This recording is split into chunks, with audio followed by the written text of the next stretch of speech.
Hi, so welcome once again to another live stream, and we are doing DNA replication today. So just to really quickly kind of, put your questions up on the chat if you have any. I'm on Instagram, Biology Carol. Do subscribe, gossip this around to your friends. I want people to know that biology can be done, but I suspect you've heard that already before. Okay, DNA replication. We're going to talk about when it happens in the in the cell cycle. We're going to talk about how it happens and the enzymes that are involved. We're going to talk about this in mark scheme format. So I'm going to talk about DNA helicase, DNA polymerase, and if you are doing EdXLB, I'll tell you what you need to know about DNA ligase. We're going to talk about, well, let's do this bit, if you need to know about the directionality of DNA, so 5' 3' and 3' 5', and I'll tell you which exam boards need to know that. We're going to talk about the directionality of replication and Okazaki fragments. Then we're going to really pin down what a feature structure of DNA relates specifically to its ability to replicate. And then we're going to make the connection between mutations, genes, alleles, and natural selection. So making connections with other topics from your A-level. So, little bit of context. DNA is the most remarkable molecule. It has the most incredible information storage properties, which I talked about in my last live stream about DNA structure. But it is the only molecule that can self-replicate. Get your head around that. Just remarkable. Let's now go on and talk about when DNA replication happens. So DNA, you might recognize this diagram as a cell cycle diagram. Here we have our new baby cell. And it starts off going through the growth 1 phase, and then it goes through the synthesis or DNA replication phase. And following that, it does G2 or growth 2 phase, or the growth phase number 2. And only at the end of that does it undergo mitosis. Here we are, prophase, metaphase, anaphase, and telophase. And following that, we have cytokinesis, where you have the 2 new cells being made. So really importantly, DNA replication kind of happens in the middle of this whole stage, which is called interphase, in the synthesis phase of the cell cycle. Now, if DNA replication occurs, it means that the cell is committing itself to completing this cell cycle and going through mitosis or meiosis. I've only got mitosis written here. So just so that we are aware that that is when it happens. Synthesis happens here, but it does mean that once the cell cycle has gone past the end of G1, the cell is committing itself to going through mitosis, cytokinesis, and cell division. So let's talk about the process of DNA replication. Now, some features of DNA that are really useful for you to have strongly in your mind before we start. Number 1, DNA is a double-stranded molecule. That's number 1. That's important because it splits to form 2 strands, each of which can act as a template. Then we have the situation that there are hydrogen bonds holding the nucleotides, the bases of the nucleotides together. And that's important because individually hydrogen bonds are weak and therefore they can be easily broken. And finally, we have complementary base pairing. It means that if you know the sequence that on one side of the strand, you absolutely know what the sequence is going to be on the other side of the strand, because adenine always pairs with thymine and cytosine always pairs with guanine. I'll talk about numbers of hydrogen bonds a little bit later on. So, first of all, DNA helicase unzips, here we go, it's a zip, unzips the DNA, breaking the hydrogen bonds. And this separates the DNA molecule into two template strands, or into two strands, each of which can be used as a template. And then what happens is activated, or you could just say free nucleotides, join to the nucleotides on each template strand by complementary base pairing, and it is always adenine and thymine and cytosine and guanine. Activated just means that each nucleotide has an extra 2 phosphates added onto it, and when the phosphate bond is broken, energy is released, and that allows the sugar phosphate backbone to be made up. Now, don't need to worry about that, don't have to know that level of detail for an A-level answer. Probably the best word actually to know is just that free nucleotides join by complementary base pairing to the two template strands. And hydrogen bonds form spontaneously. There is no enzyme required for these hydrogen bonds to form. And then what happens is that DNA polymerase, which I have indicated here using a needle and thread, DNA polymerase sews up the sugar phosphate backbone of the nucleotides by forming phosphodiester bonds between those nucleotides. Notice that the DNA polymerase it has no role in forming these hydrogen bonds. They happen spontaneously. Now we're going to get to the part, what I should have said is that everything that I have written in blue in this video is required to be known by every A-level exam board, every UK A-level exam board, and if I'm honest, also the international exam boards too.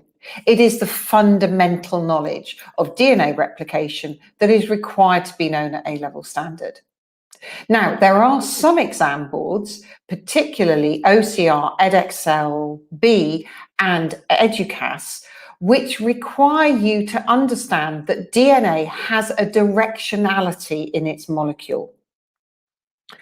And it's kind of saying, in a very simple way, that in one strand of the DNA, the deoxyribose sugars are kind of pointing down, and in the other strand, they're pointing up. It's called the anti-parallel strands of the DNA molecule.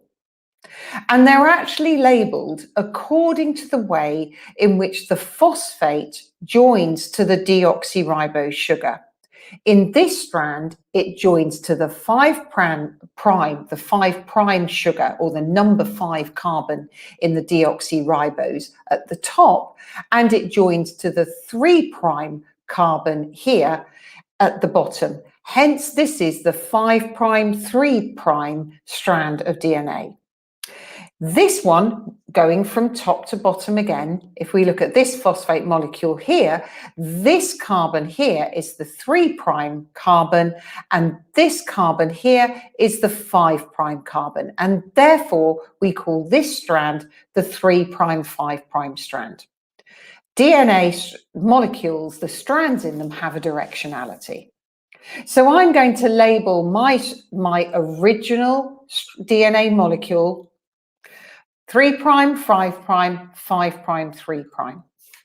Now, hopefully it makes sense to you, therefore, that this new strand is being made in the 5', 3' direction.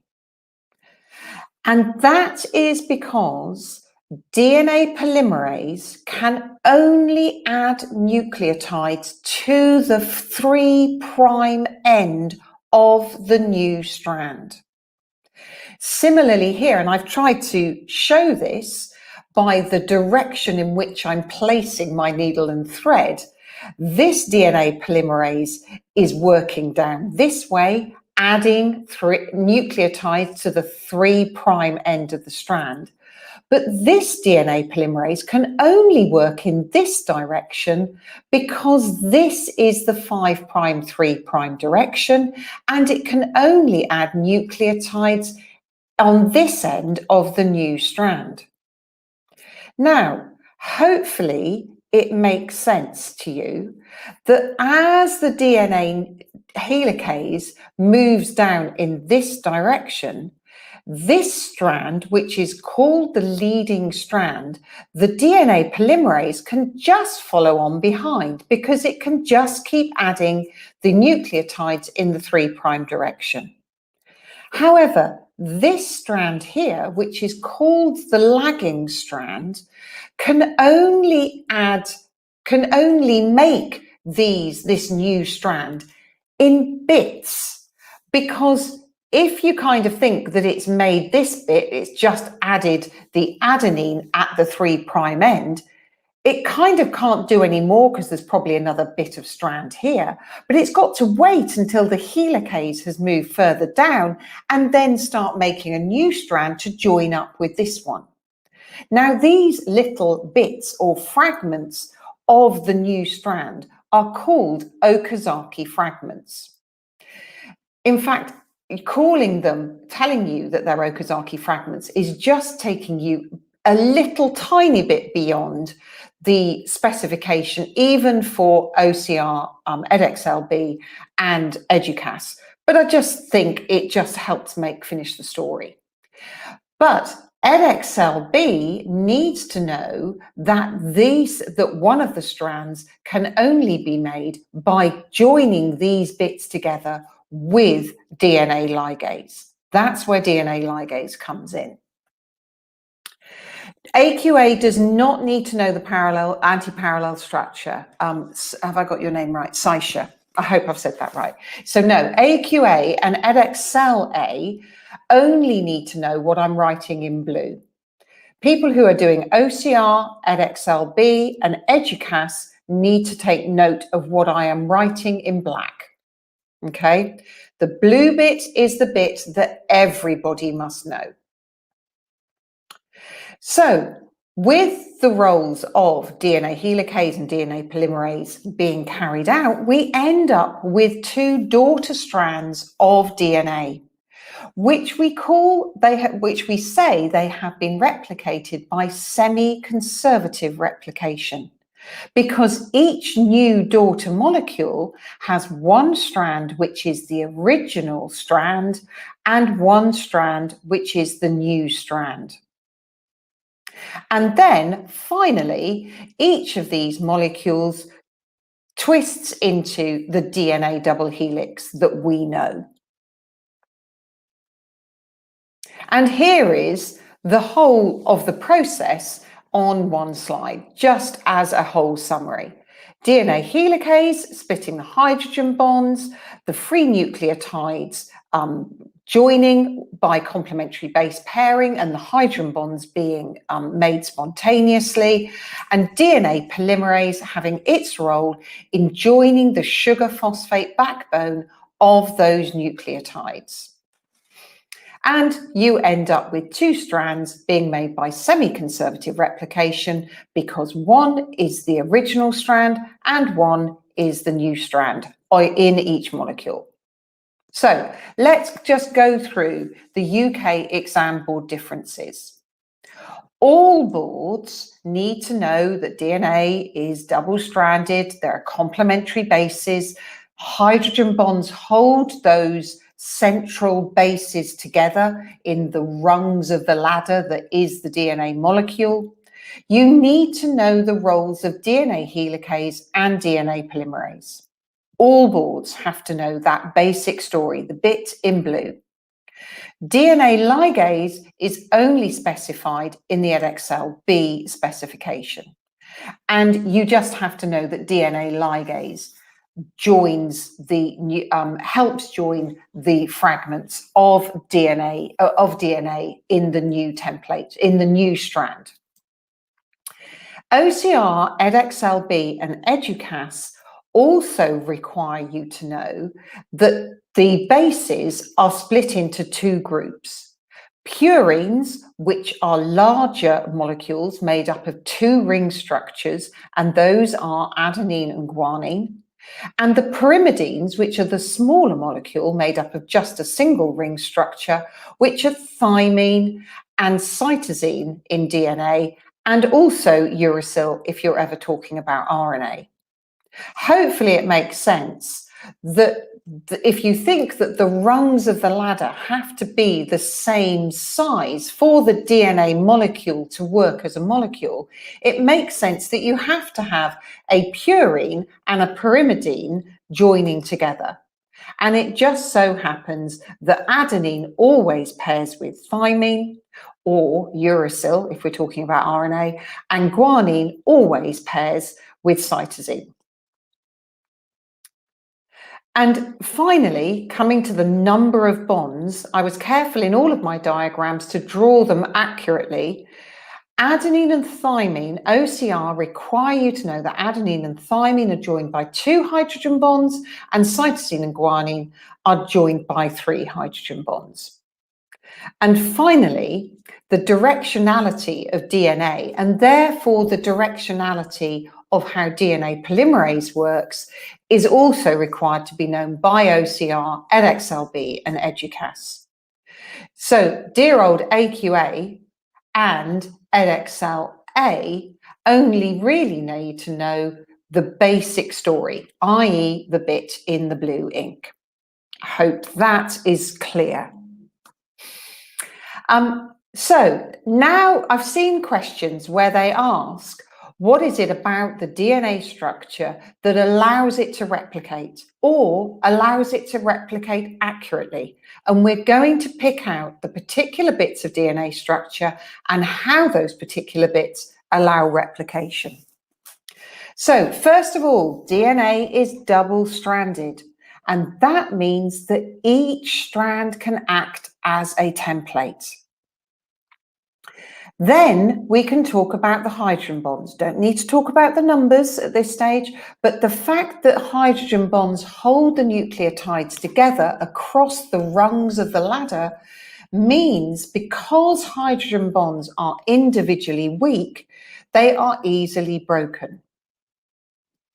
And finally, the base pairing allows for complementary base pairing, adenine always pairing with thymine and cytosine always pairing with guanine. And that particularly means that the replication is going to be accurate, because once you've got those 2 template strands, they absolutely decide what's going to make up the second strand of those new DNA molecules. Now, this is all you need to refer to for AQA and EdXLA questions. If you're an OCR, EdXLB, or EDUCAS student, you could also expect to get marks by adding these bits as extra information. The fact that adenine and thymine have 2 hydrogen bonds and cytosine and guanine have 3, and the fact that purines are bigger molecules and the pyrimidines are smaller ones. And now let's make some links between DNA replication and some of your other topics at A level, particularly your inheritance topic and your natural selection topic, and rather obviously your mutations topic. So, really importantly, mutations happen during DNA replication. It is the prime opportunity for a mistake to be made. So hopefully it makes sense that this is when mutations happen, because mutations are changes to the base sequence of DNA, changing that sequence. Now, if this occurs in a gene, and remember that a gene is a short section of DNA that codes for a protein, that determines a characteristic. If it occurs in a gene, an allele is formed, because an allele is simply a different form of the gene. A gene with a slightly different base sequence. Now, this new base sequence might code for a protein with a different primary structure. In other words, a different order of amino acids in that protein. And it's only might because the DNA code is degenerate. And if you remember, that means that the triplets, there are more than, let's say that again, the DNA, it's degenerate, and degenerate means that there is more than one triplet code for each amino acid.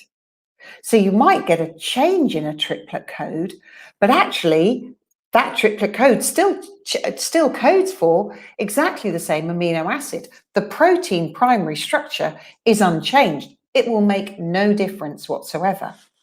But it might change and code for a different amino acid. And that might mean that the protein has a slightly different way of working. Now, that protein might have a direct relation and improve, or it might directly improve that individual's chances to survive and reproduce. Or it might mean that the protein doesn't work. So it might actually decrease the individual's chances to survive and reproduce. Or, as we've already talked about, it might make no flipping difference whatsoever. So, does it make sense that if in a particular environment, let's say polar bears and Arctic, that an individual polar bear had a mutation in the protein that caused the length of its fur to extend, can you see that for that polar bear in the Arctic environment, it would be an advantageous allele that would lead to, that would code for, let me use my terminology correctly, which would code for an advantageous characteristic, longer fur. And can you see that any individual with that mutation is more likely to survive and reproduce, more likely to pass on those advantageous alleles to the next generations, and therefore bring about natural selection? Because over time, logically, those polar bears with the longer fur are going to be more likely to survive and reproduce. That allele frequency, the allele frequency for the allele that codes for longer fur, is going to get bigger. The proportion of that allele is going to get bigger in the population, because those polar bears with shorter hair are more likely to die and not reproduce. So gradually, long-furred polar bears would take over, as it were, and the allele for longer fur would greatly increase in the population. And that, in fact, is the definition for natural selection, that the allele frequencies for particular characteristics change. So there you are, links with, hopefully, knowing about what an allele really is now, that makes a link with your inheritance topics, because you might remember recessive and dominant alleles from GCSE. And also there's a direct link with natural selection, because some alleles are advantageous. They increase the individual's chances to survive and, importantly, to reproduce. And I hope that has all been helpful.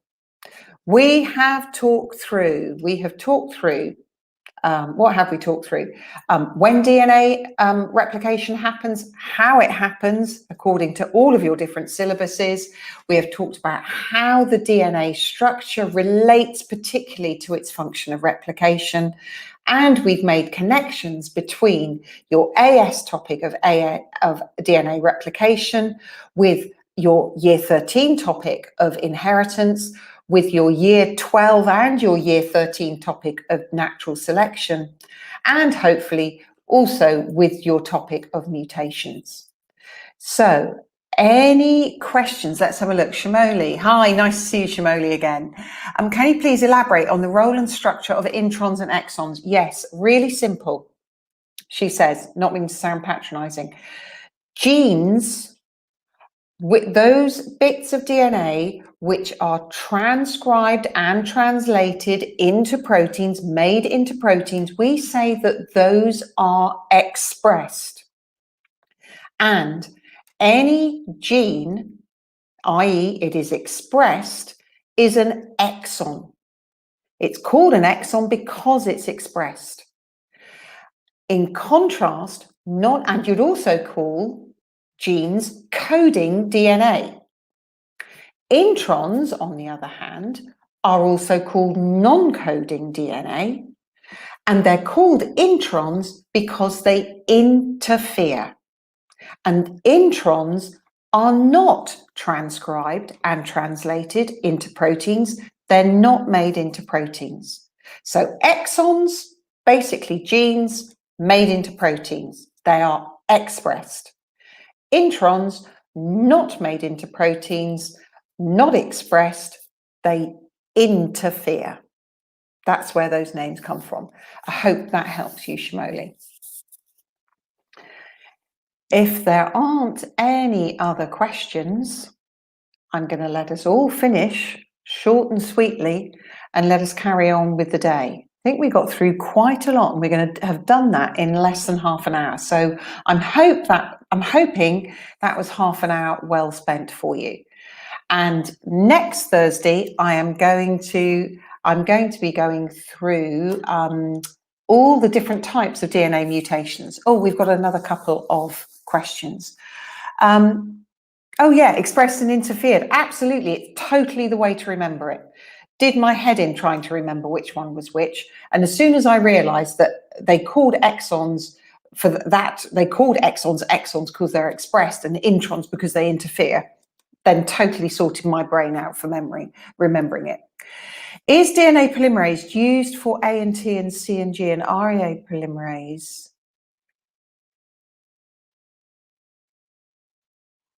Right, so DNA polymerase is only used for DNA replication, making new strands of DNA.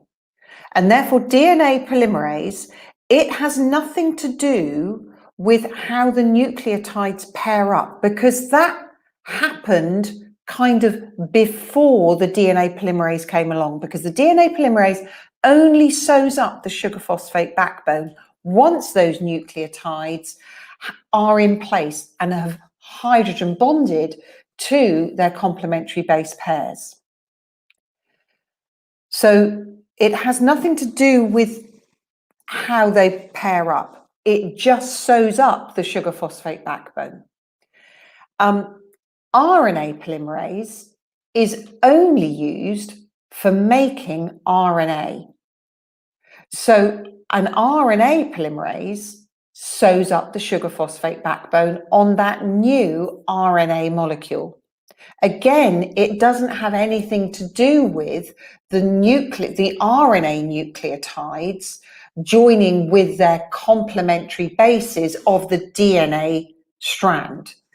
It doesn't have anything to do with that, it just sews them up. But, and let's be absolutely clear, when RNA nucleotides pair up with the DNA strand, adenine on the DNA strand will only ever pair with uracil on RNA to make up the RNA molecule, and cytosine will always pair with guanine. I hope that's clear for you. Oh, telomeres. Yes, telomeres. Eldriana, I'm guessing that you're doing the international A-level, because that's the only specification that I've come across that actually requires you to understand what telomeres are. But for telomeres, can I say that it can indicate the age of the cell chromosomes? Yes, I think you can. So telomeres are extra bits of repetitive DNA sequences on the ends of the chromosomes. And because of that whole lagging strand thing that was going on, it actually means that every time the DNA replicates, it can't replicate to the absolute end of the chromosome. So after each DNA replication, the chromosome length actually gets a little bit shorter at each end. And the shortening of the telomeres happens over the age of the organism, and every time, every time the DNA replicates, and it absolutely is connected with the lifespan of the cell and also overall of the organism. I hope that helps you, Eldrian. I hope that gives you the full picture and to a kind of appropriate level of detail. All really, I'm sorry, AQA and EdXL-A students.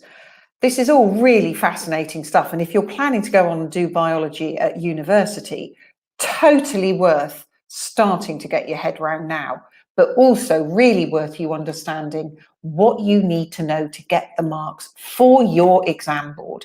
No point in you writing loads of extra stuff that's never going to get you marks. Any other questions?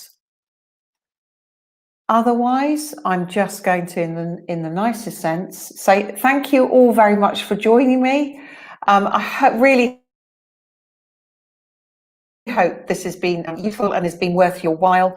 And we will carry on next Thursday going through all the different types of DNA mutations, substitution, addition, deletion, translocation. I'm sure there's some others.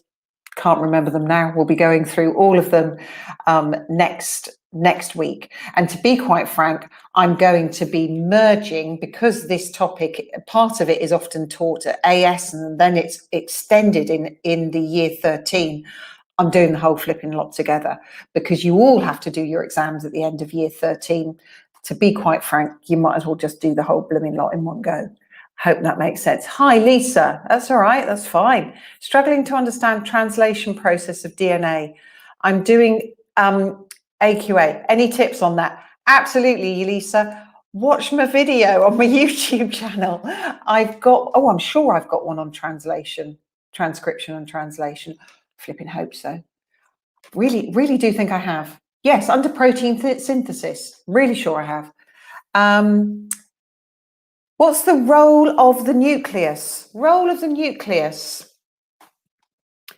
Role of the nucleus in eukaryotic cells is to house the DNA and to house a whole load of free DNA nucleotides for DNA replication, and to house a whole load of RNA nucleotides, or we could just say plus an additional load of uracil nucleotides for when the DNA is transcribed into RNA, because all of that happens in the nucleus.